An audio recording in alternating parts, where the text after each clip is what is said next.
10% of their income towards rent. So if you make $0, you pay $0. Is Whitefish Bay also experiencing landlords coming in and buying up properties to turn into rental units? I don't know. I haven't heard that from anybody. We didn't call people specifically in Whitefish Bay, but we did ask realtors that we talked to here if there was something unique about Shorewood. And I will say Whitefish Bay did not have as many duplex rental units, not nearly as many duplex rental units as Shorewood has. Shorewood has, I think I might have put it. Oh, I did. Well, Shorewood has 869 renter-occupied duplexes. I want to say, don't quote me on this, but I can get it to you if you want it, that Whitefish Bay had something like closer to 100. So it's significantly more duplexes in Shorewood that are renter-occupied. Do you know the number changed from 10 years ago until now with that renter duplex unit increase? As in, are more duplexes occupied by renters now relative to 10 years ago? Yeah, 10 years ago were there 435? Renter-occupied duplexes? Do you know the number? I don't know the answer to that.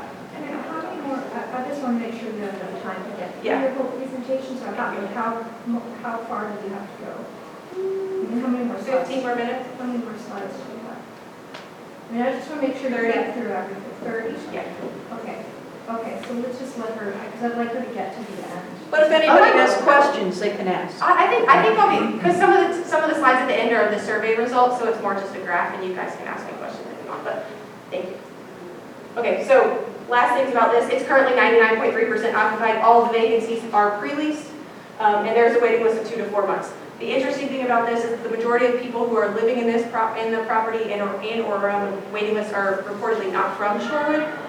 That's not that surprising because a lot of senior properties get people who are relocating to a community because their kids live in that community and they want to be closer to their grandchildren and that sort of thing. And there's also just a limited supply of subsidized housing for seniors, so you kind of go wherever the product is. All right, rental market as a whole, this is larger properties. So there are 1,814 rental units in buildings with more than 4 units. So I think of these as sort of, I guess 4 units is not very large, but the larger multifamily supply. And we've surveyed 1,648, so about 90%. I will say some of these are, most of them come from primary interviews where we actually spoke with the property managers. In some cases, the property managers were not available, and so the information comes from a secondary source which contacts property managers. And so it's within the sort of industry and the field, they think of CoStar is the name of the company as being quite reliable. But we are going to still continue to try to update this. So some of these numbers might change a little bit. But this just gives you the distribution. The green is River Park, is subsidized. The pink is the one market rate being restricted. Those are Shorewood. All right, just generally speaking, this is probably not a surprise to you, but you have 2 different kinds of product types in this. You have the vintage sort of 1920s, 1930s construction that hasn't really been updated, and then you have the new supply, the new construction that you guys have really focused on in the past 5 years, give or take. The majority of the older housing stock is low-rise buildings. With no elevator. Properties range from 15 to 427 units, and the 427 is the River Park, the senior subsidized project. The unit sizes, you may or may not be interested in that, but we have the chart here for the bar. The main things that you're probably interested in, vacancy rates. So this shows the number of units, the number of vacant units, and the vacancy rate at each of the surveyed properties. Overall, the vacancy rate at the rental properties that were surveyed, which is almost the entire rental housing stock at these larger buildings, is 2.6%. So yes, higher than the number that we were talking about in the previous, but still not. It's still considered very, very low. So this is still considered a tight rental market. So this might be more difficult to read, but hopefully you can see it on the slides if you pull those up later. But just as a general sense, okay, the green is the maximum income that you would be able to charge to that 80% AMI household, so the low-income household. The yellow is the maximum income that you could charge to a 60% AMI household, and the purple is the fair market rent. Those are things, again, that are set by HUD. And the reason for showing this is everything that's not highlighted is all of the market rate properties that we surveyed and their asking rents. And it starts in the studios, 1 bedrooms, 2 bedrooms, 3 bedrooms, to give you a sense of what the distribution looks like. But the idea here is that anything below the green, and in particular below the yellow, would be sort of naturally occurring affordable housing units. So these are units that are not restricted by law or regulation to have incomes below what the government has said would be the affordable rent limits, but they in fact do. this will give you a sense of where those sort of naturally occurring affordable housing units are in the market. And as you can see, there's not a bunch, but there are some in each unit type. 3 bedrooms are particularly unlikely to have that. All right, short-term rental market. There are over 6,000 housing units in Shorewood. I could only find this many homes listed on Airbnb. The majority of these were listed for the DNC conference in July next year only, and for insane amounts of money. So I think people are doing this just as a purely like, I'm going to go away for a week and make, you know, my mortgage for 3 months off of that. I mean, some of them were $1,000 a night that people have them up on there. But I put a column that says availability to give you a sense of which ones are actually available on a nightly basis. Those would be sort of what I would typically think of as being part of the short-term rental supply. And there are very few. So the bottom line here is it's not impacting the national market. I've included, for your reference, some of the survey responses to those short-term rental questions, just so that you'll have that. But basically, again, for the survey, very few people said that they had been impacted by short-term rentals. And the majority of people were either neutral or positive to the impact that short-term rentals have on the market here. But positive and negative are kind of similar in this regard, so most people are just neutral.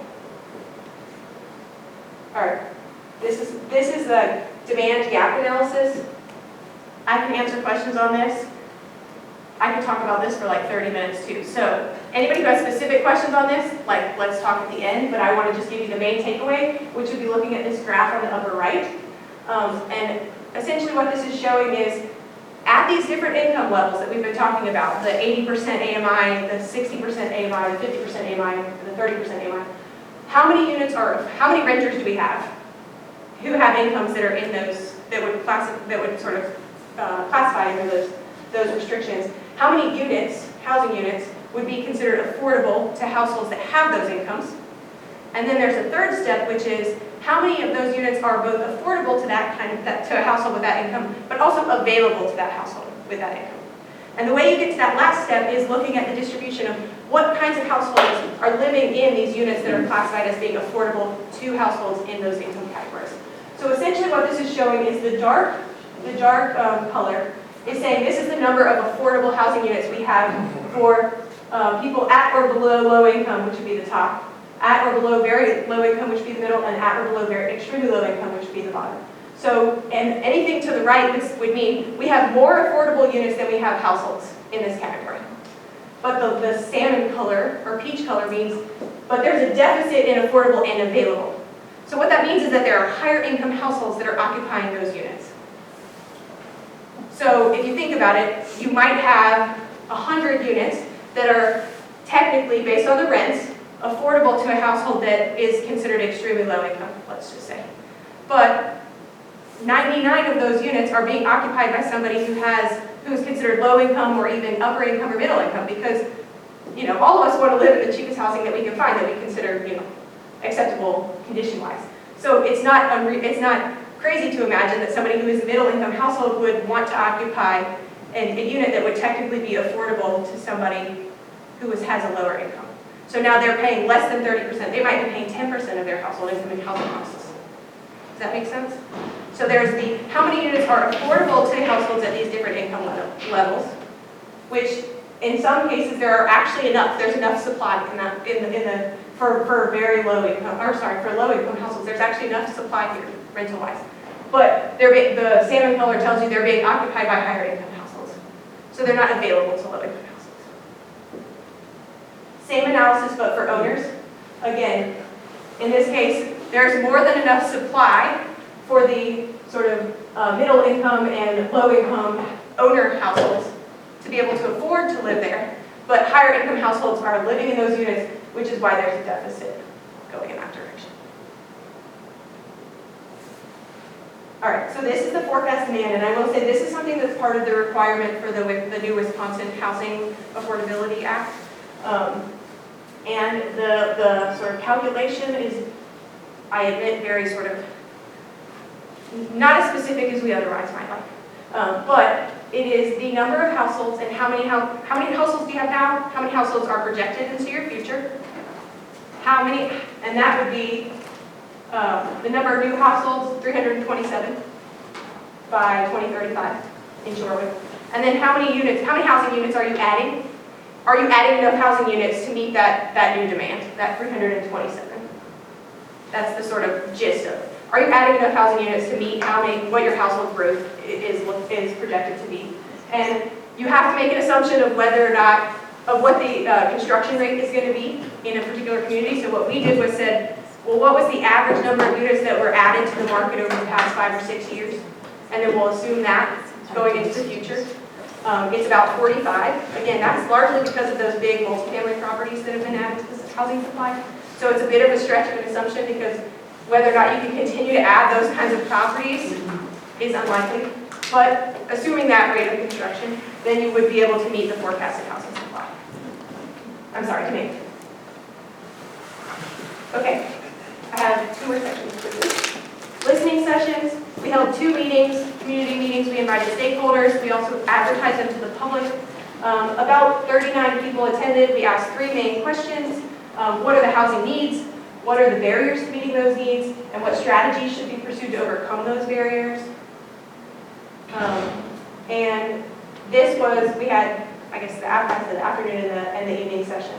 And so the primary gaps that were identified, and gaps could be, this is in some cases wish list, but there's also, evidence that shows that these things don't exist. So there is that. But senior-friendly housing options, again, the single-story ranch design, it's a gap, but whether or not, we're not saying go out and build single-story ranch design homes. You don't have any land to build those on, so that's unreasonable, but it's nevertheless identified as a gap. The updated move-in ready supply, energy efficient supply, so lots of people talked about wanting energy efficiency upgrades. Housing for persons with special needs, and then affordable housing. So those are sort of the primary gaps that were discussed in the sessions. The barriers, the market doesn't meet these things. Many of these are the kinds of things that require some kind of government subsidy or nonprofit to step in and sort of advocate for these. Zoning restrictions, the older housing stock, lack of knowledge about housing assistance programs was identified, as well as the lack of available developable land, high residential property taxes, and concerns regarding increased density. So there was some discussion around, well, do we want to keep building the Light Horse and the Oaks and the Mosaic, all up and down Oakland, or do we want to just leave it the way that it is? Potential solutions that were discussed in these sessions were establishing the TIF district, senior-friendly building upgrades program, so some kind of loan or grant to seniors to do different modifications to their homes to allow them to remain in place and age in place. Energy efficiency programs, new product development, for example, a low-income housing tax credit project, which would be the units that target those 60, 80, 50% AMI households. You guys don't have that here. Permanent supportive housing for persons living with disabilities. Changing zoning to permit more unrelated persons to be able to cohabitate. A property tax freeze for seniors. Down payment assistance and historical designations for some of the historical buildings. All right, last section. This is the public input survey that was online on SurveyMonkey. We got a total of 402 responses, 75% completion rate. I will say most of the people who skipped questions, it was questions that we are accustomed to having people skip. So what is your household income? Some people don't want to answer that kind of question. So there was no obvious patterns in terms of the skip patterns. We also checked to make sure that there was no one who was filling out the survey 300 times from their same computer. The largest number of submissions from a single IP address was 5. That could be an apartment. That's not enough to warrant any reason for concern. 95% of respondents live in Shorewood, 5% do not. 17% were renters, 81% were owners, so there's a little bit of a skew towards owners here in terms of the response rate. We didn't quite get as many renters as is the case in Shorewood, more generally speaking. And then I'll just give you a couple of the sort of primary results that I thought were interesting. All of them will be included in the final report, so you'll get answers to every single question. And then I'll just say, if there's any breakdown that you want, specifically people on CDA, I broke it out in some cases by own with a mortgage, own without a mortgage, and renters, just to give a sense of what does the distribution look like, whether you're a renter or an owner. But that can be broken out by other categories as well. So it can be broken out by income, or a variety of those other things. Renter, or well, this is renters. So how long have you lived in Shorewood? No surprise, owners with mortgage longer. But actually, again, the renters, you don't see the majority of the renters in that less than 1 year category. They're sort of evenly distributed between the 1 to 5 and the more than 5 year category. So there are renters here that are really actually, more long-term residents than what you might expect. What other communities did you consider before choosing Shorewood? You probably can't completely tell what these different categories are, but I'll just point out the most obvious ones is like this teal color, which is second or third from the end, a big group of people who own with a mortgage. That's Whitefish Bay. So that was Whitefish Bay, Milwaukee, Wauwatosa. Milwaukee is the yellow, the light sort of yellow color. Milwaukee is the green shade. And then Glendale and Fox Point are the orange colors. So by and large, Whitefish Bay for the owners, fairly even for the renters. Sort of looking at all different kinds of areas. What type of residence do you live in? So most of the people that we interviewed are in single-family detached homes, but you do have a pretty good representation of duplex renters, sort of evenly distributed between the duplexes and the multifamily buildings, and some duplex homeowners, which is good. How long have you lived in your current residence? Again, just to get a sense of sort of turnover of renters versus homeowners.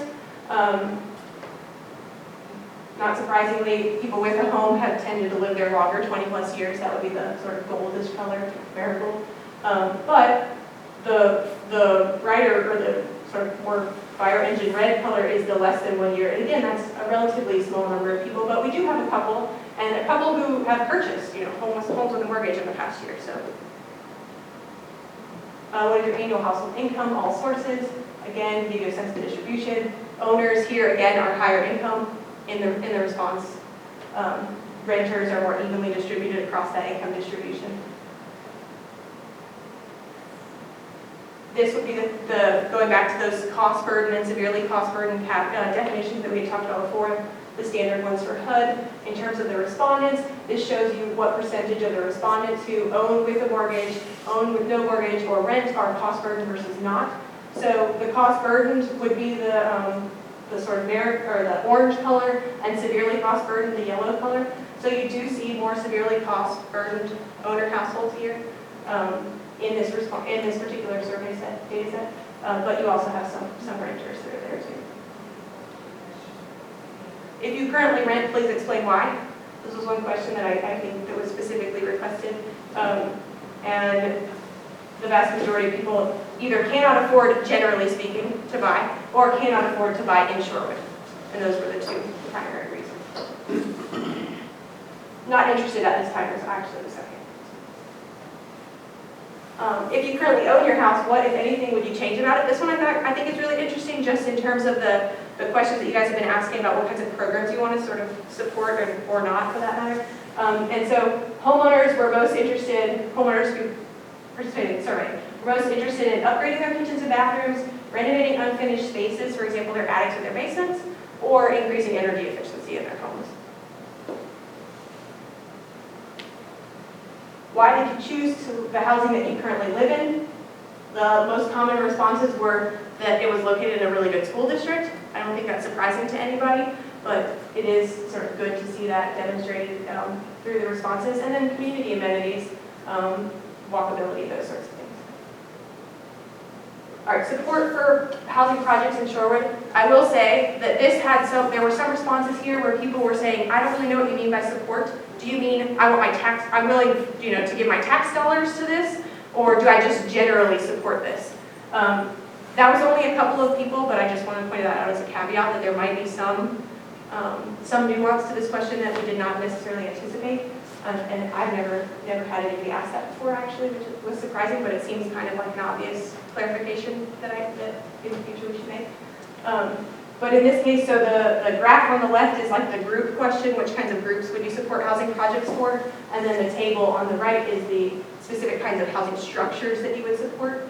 And so here on the left, you see seniors and people with special needs as being the sort of primary groups that people are saying, yeah, I would support a housing project for those kinds of people. And then in terms of the product that they would be most likely to support, single-family, single-story homes. Again, smaller homes, so 1 and 2 bedrooms. This could be the seniors who are interested in downsizing but want to still be homeowners. They still want to live in a single-family house.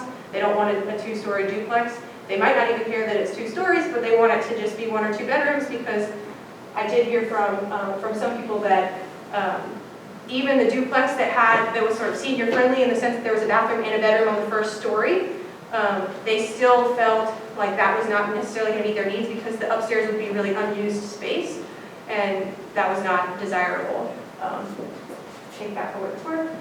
Duplexes is the third most likely to be, housing structure to be supported. So I think maybe there's something to embrace here. Investors seem to like it. Renters are liking it. I'm not sure that we haven't gotten any negative feedback on. We really don't like that there's so many duplexes in this community. And then housing and mixed use developments. And then there's a bit of a gap after that. So those are the ones that are above 50%. So the housing and mixed use developments, that would be comparable to some of the product that you guys have done and built in the past few years along Oakland Avenue. What are the primary barriers to housing choice? Affordability. That's not unique to Shorewood, but it is interesting given if you look at sort of the distribution of the other graphs, the most common responses are not wildly outside from many of the other ones, but in this case, it's significantly more people are saying affordability is the primary barrier to housing choice here. And I finished, and that is it. And if you have questions now that I didn't get to answer before, I'm happy to answer them. Or, again, we are going to have the link, so you're more than welcome to submit questions, comments, any of that. You may have said this, but do you know the percentage of students that are in the non-related households and of the renters, how many or what percentage are students? I don't think that is actually a data point that is available, but I can go back and look, because somebody else you did ask me about that. And I think, and don't quote me on this, I will look into it, but I think it's because the number is quite small. Shorewood is already a small community. They're already using 5-year averages to get these estimates. The more unique of a subgroup that you are, the less likely you are to show up in the data set. And so, they're not going to publish a number that says there's, 50 college-age students living in Shorewood in duplexes, plus or minus 49. So that means it could be 1 or it could be 99. That's too wide there's too much variation in that estimate. So they typically don't provide estimates for really specific kinds of subgroups in smaller communities. It's just an unfortunate part of the data. Well, part of the reason I asked was the transportation survey that's going on. There was a very strong statement about the students and the renters needing to have places to park, and that Shorewood is, quote, part of the UWM family, end quote. So I'm looking at this survey and looking at that and wondering about the influx and the need for landlords to pick up more property and turn it into that type of community. I will say that the enrollment numbers at the university have actually been going down as opposed to going up.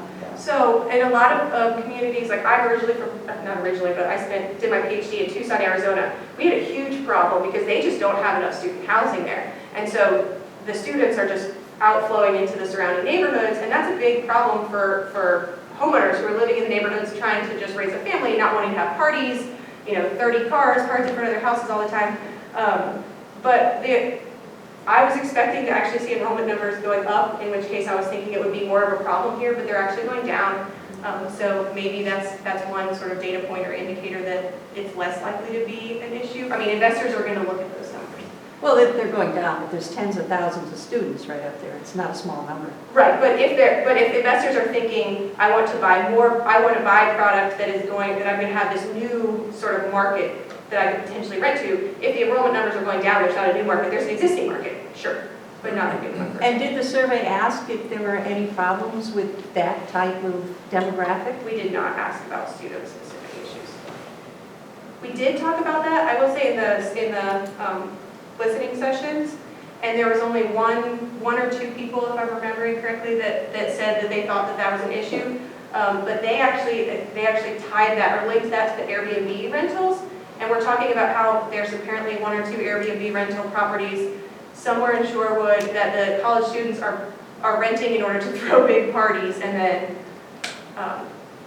walk away or whatever. But I didn't find anything on Airbnb that would suggest that that would be the kind of product that college students would be renting. So I don't know if they just thought that, or if that was in fact true, and now it's no longer on Airbnb. I can't say for sure. The only anecdotal I can offer is there was a problem about 6 years ago, but the police took care of it. They stopped the partying and the loud noises. It was taken care of very quickly. Do you have a noise ordinance here? I don't know. We have a noise ordinance in Tucson, and if you call, the police are there like within 10 minutes, and that party is shut down, and the occupants of that are slapped with a $1,000 fine. So that works pretty well. The housing that's owned with no mortgage, I was curious about that. Is that like people who have paid off their mortgage and are here, or is that people who buy cash, or both, or? Both. That would be.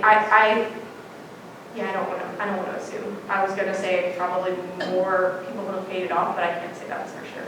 There was a gap where there was a good section that was 20 years, give or take, and then only a small, maybe 1% that had only been there less than a year. Right. Yeah, they've been there for a really long. The homeowner. I can go back to it. More than 5 years, yeah. They've been, a big percentage of them have been there for a really long time, so probably they've paid off their mortgage. Yes.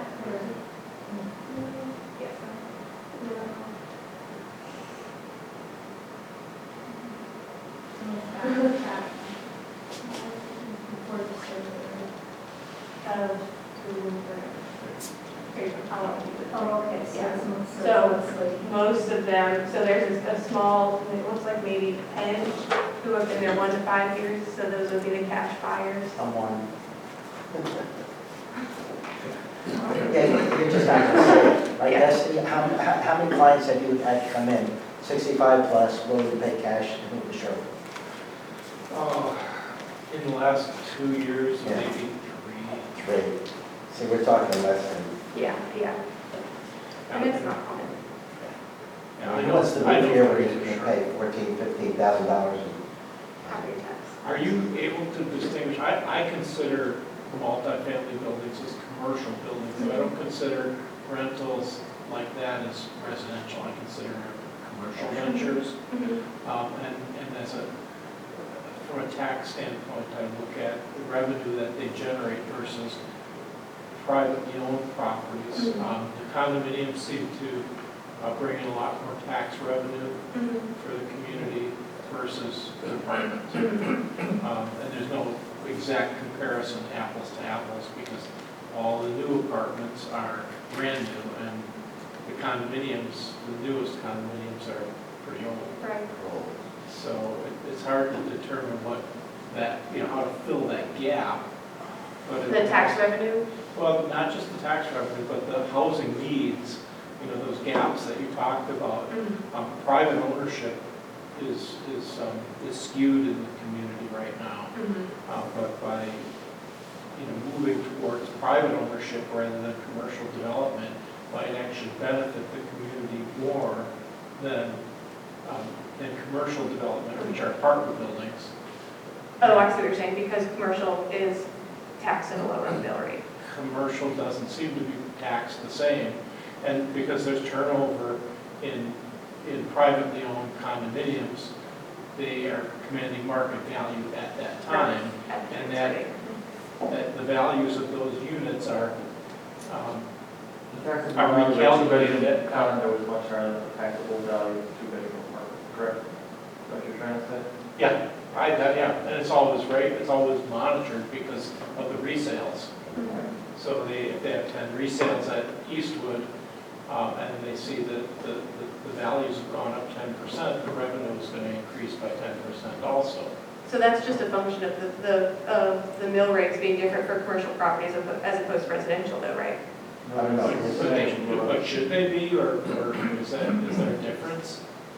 Because on a cost basis, the revenue that's generated from a commercial entity should be taxable too, because there's value to, what that unit is worth. If you have a unit that's, if cost of money is $500 per thousand, and you're getting $2,000, that means that unit's worth $400,000 cash on cash. So you're really not generating tax revenue on a $400,000 basis. You're getting Right. whatever the developer is claiming the Right, unit's right, worth. right. Well, I will have to look into whether or not this is true, but I think that it's not uncommon for commercial properties to be taxed at lower mill rates than residential. We're the same We're the level, same. it's just the assessor, they're assessed. I It would be mean, just what the assessment. assessor says they are, and the The mill mill rate rate's is the the same. same. So you're, okay. So there'd be It's value the mill in rate's the commercial same. properties, Is that what you said? buildings versus, So it's then the assessed value. so When you there's more say value to the village to have privately owned residences versus commercial Right, okay, development. well, no, He's making an argument that it's worth more to have condos than it's apartments. yeah, They're I, assessed. right. I was trying to see if there was a question that you were looking for me to answer, or if you were just wondering. Like, is that something that you want, He's pointing that it you're out. thinking out? Sure, I'm Okay, pointing it okay, out, okay, yeah. yeah. I'm And, sorry. and that would be in terms of suggestions for future development, right? Like, that just the Well, you value. mentioned the gaps Yeah. in the marketplace too. Yeah. And people we have- did say condos. Yeah, I didn't hear that back. It's worth more to have which than which? From a tax standpoint, to have condos. to have condos Condos. versus apartments. But my question was, you weren't factoring in whether or not the commercial development, residential is residential, whether it's a commercially owned residence or a privately owned residence. You Correct, have the privately owned residences in there, correct. but you don't really, there's no valuation to that. It's just, correct, it's just what they generate. Correct, correct. The price points that were up there? Yeah. Yeah, just what they generate in terms of income. Yeah, I think duplexes are probably going to be worth a lot more moving forward too, because you can see the demand is going up. Absolutely. That was a function of financeability for many years. With that, I think we'll see multi-generational Households, yeah. households in those buildings. I absolutely agree. We do have to wrap up Okay. this really quick. Would it be safe to say that the higher proportion of students, at least in the 20 are students, will disproportionately affect the affordability of those numbers, and that they have very little income and the rents are being subsidized basically by loans or other, Or so the parents. overall affordability numbers we were seeing would be skewed because college students make $2,000 a year and spend 10 times that amount. Yes. The magnitude of that skew, similar to the question about seniors, like they don't break out by age group or tenant, there's too few to provide that kind of level of specificity in the data. So logically, that would completely make sense to me, yes. We can't put a number on to what extent that is in fact the case. Another thing to speak to that other issue about taxes and stuff, the TIF districts automatically defer collecting any taxes for a number of years on new, very high assessed properties, and we get zero from it. Right. The owners get it, and they get to put it in their pockets. But the school system doesn't get any. They don't get kids because you don't have kids in the buildings, and a whole bunch of other stratification things. That the new development is not necessarily a good thing for any community, particularly Shorewood, because we've always allegedly had very good schools, and people move to Shorewood for the school system. Currently, that's seriously challenged. It is still the number one reason why people move to Shorewood. Yet they think they move to Right, Shorewood. well, fair enough. Yeah. It's a perception, possibly, as opposed to a reality. All right. Yeah, we do have to get out of here, so I'm We have gonna to get out, but cut it off. if you have additional comments,